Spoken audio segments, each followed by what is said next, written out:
les règles de circulation aéroportuaire et PSAT. Bienvenue! Dans cette vidéo, nous allons explorer l'utilisation des passerelles télescopiques. Nous commencerons par examiner le rôle et la sécurité des passerelles télescopiques. Ensuite, nous discuterons des opérateurs de passerelles télescopiques. Enfin, nous aborderons les procédures alternatives et les systèmes de guidage. Commençons par le rôle et la sécurité des passerelles télescopiques. Les passerelles télescopiques jouent un rôle important en permettant aux passagers d'embarquer et de débarquer des avions en toute sécurité et confortablement.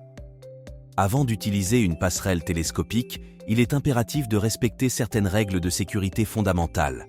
1. Activation des avertisseurs par un système sonore et visuel avant chaque déploiement ou rétraction de la passerelle.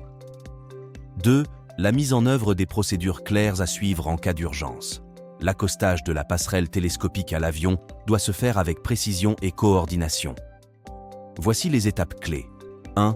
La procédure d'accostage ne peut débuter qu'après l'autorisation du commandant de bord ou d'un représentant de la compagnie aérienne.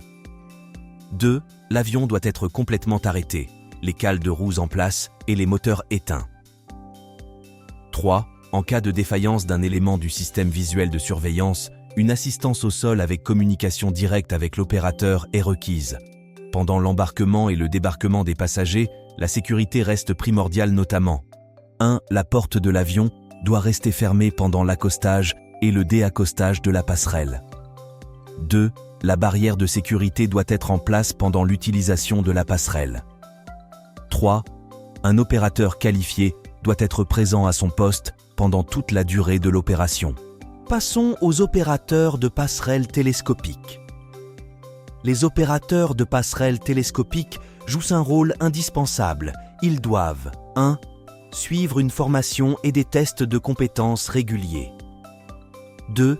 Vérifier le bon fonctionnement de la passerelle avant l'arrivée de l'avion. 3. Rester à leur poste pendant toute la durée de l'embarquement et du débarquement. 4. Être formé pour réagir efficacement en cas d'urgence. Enfin, poursuivons avec les procédures alternatives et systèmes de guidage. En cas d'indisponibilité d'une passerelle télescopique ou d'utilisation d'un système de guidage visuel, VDGS, des procédures alternatives doivent être mises en place pour garantir la sécurité. 1.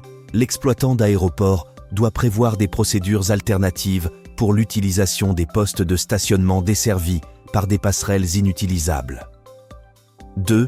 Le chef d'avion doit s'assurer que les conditions de sécurité sont réunies avant d'activer le VDGS et doit éteindre le système et activer le signal stop en cas d'imprévu.